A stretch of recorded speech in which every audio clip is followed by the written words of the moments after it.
Welcome, everyone, to the Kenya Wanam Notam Movement KWM podcast. Today, we're doing a deep dive into something really significant happening in Kenya, this rising tide of youth leadership and their demands for change. We're drawing from the source material Youth Stand and Call for Change, Kenya Wantam Notam Movement, KWM, which really captures this powerful moment. Absolutely. And our mission today really is to unpack what's driving this. We want to get into the core frustrations, understand, what kind of leaders this generation is actually calling for, and crucially, how they plan to make these changes happen. It's more than just politics. It feels like a real cultural shift. It definitely does. And to set the scene, the source material is dated July 8, 2025. It kicks off with this incredibly bold statement aimed right at leaders. Skiza we Kenya, skiza ground, or be impeached, be kicked out by our votes even before one Anham ends. Wow. Skiza we Kenya, skiza ground. Listen to Kenyans, listen to the ground reality. That's powerful. Isn't it? It's not just a warning. It feels like a redrawing of the lines. And that before STEM ends, meaning their first term, that's immediate accountability. No waiting around. It really signals they're using direct language, probably amplified by digital tools, to bypass the old ways of doing things. Exactly. So that initial warning is so direct. What, according to the source, has given the youth this confidence, this boldness right now? Well, the source suggests it's really a perfect storm of factors, but at its core, deep disillusionment, the whole idea that, voting for the same faces will somehow yield different results, that belief has just crumbled. So it's not abstract political theory, it's daily life stuff. Precisely. It's rooted in the everyday grind. The source points to things like the rising cost of living making basics hard to afford, frustratingly slow internet speeds, which, impact everything from education to business, and just a stark lack of job opportunities for educated young people who are ready to work. These aren't small things, they're constant reminders. It really sounds like a boiling point has been reached, these everyday issues hardening into a collective demand. That's exactly it. And what's fascinating, as the source highlights, is how these connect to deeper systemic problems. Broken promises, election after election, clinics running out of basic essential medicines. Think about that. Dilapidated classrooms, underfunded public services. It all adds up. And technology plays a role in connecting these dots. A huge role. Platforms like Skype, WhatsApp, they're amplifying these voices, connecting youth hubs in Kibera with university students in Eldoret. It creates this unified front, this shared narrative that's hard to ignore. Experiences are shared instantly. Organizing happens quickly. Okay, so if the old guard isn't cutting it, what does this new leadership look like? The source mentions this interesting demand for under 50 leadership. Yeah, and it's easy to just think, okay, they want younger people. But the source goes deeper. It's symbolic. It's symbolic, yes, of adaptability, understanding digital tools, having that contemporary energy. But it's more than just symbolism. The source stresses it's not enough to just be young. Right. What else then? They want leaders who've actually lived these struggles. Yeah. People who understand student loan debt firsthand or job insecurity. Leaders who get the challenges of today's economy because they've navigated it themselves.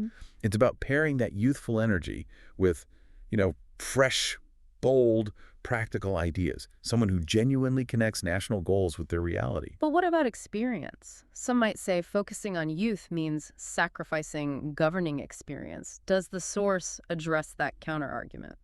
It implies the under 50 is less about the number and more about a mindset. Relevant experience.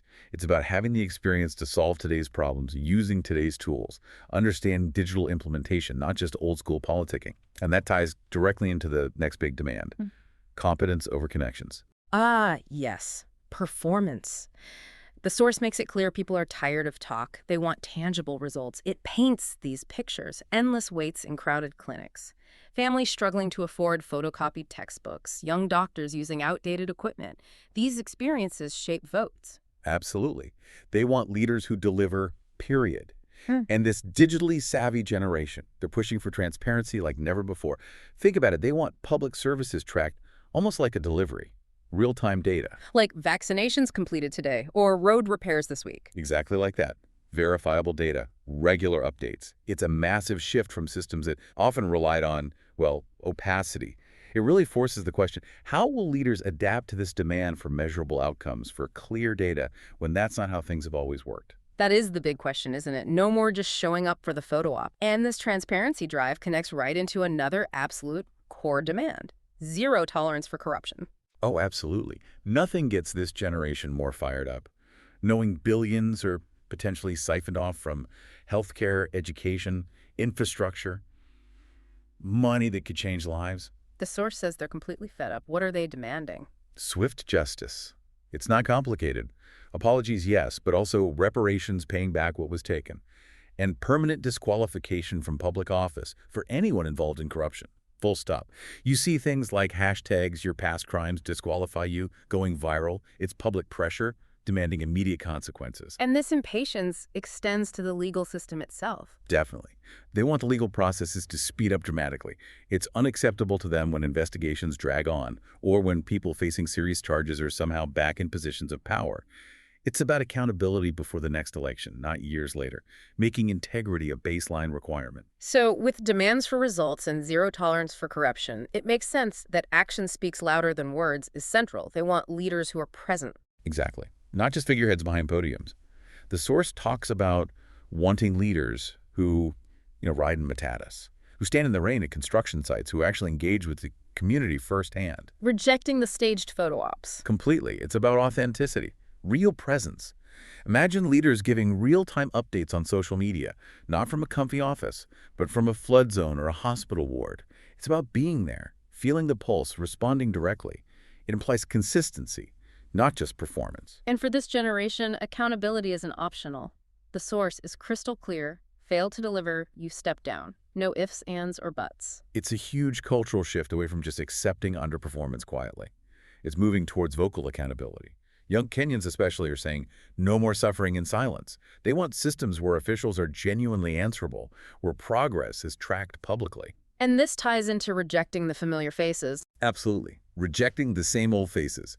The source highlights this emergence of fresh local candidates, university graduates, entrepreneurs, teachers, grassroots organizers, people stepping up with new energy.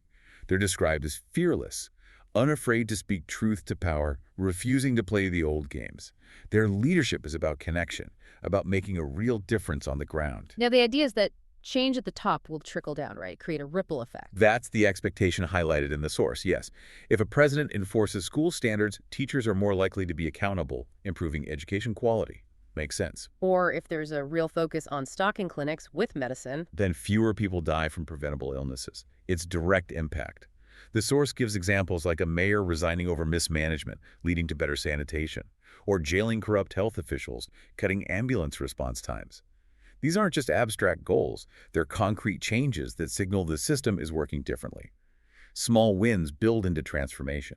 Okay, this seems like a good moment to remind everyone listening. As you've heard, this whole movement is about engagement, participation, fresh ideas driving change. If what you're hearing about the Kenya Wantam Notam movement resonates with you, if you feel inspired, we really encourage you to visit www.wantamnotam.com. That's WANTANOTAM.com. Go there, create an account, and start sharing your own ideas. Ideas that can help change your village, your city, your nation. Your voice matters here. So, thinking about the bigger picture, what does all this mean for how Kenya is governed moving forward? It feels like the dynamic has fundamentally shifted. It really has. The source emphasizes that Kenya's youth are talking back. It's not just about listening anymore. They're actively questioning, challenging, holding politicians' feet to the fire. Using those digital platforms. Absolutely. Online forums, social media, webinars, these are now key spaces for direct engagement, demanding answers. Candidates know they're under a microscope now. Vague promises, they just don't fly anymore. The level of scrutiny is intense. And then the final piece is translating that engagement into actual votes. That's the critical step. The source acknowledges worries about maybe splitting the vote, but underscores the commitment of the youth to show up. They see voting as the key way to break that cycle of disappointment. It's about choosing candidates who align with this demand for action, for integrity. Exactly. And it poses that really interesting question. Just how effective will Gen Z be in mobilizing their peers, in driving registration, in making sure that collective voice translates into power at the ballot box? Because for them, voting isn't just picking a person. It's choosing a whole process, one that demands results and accountability. So let's try and sum this up. The key takeaway here seems to be that Kenya's future really is being shaped by its youth.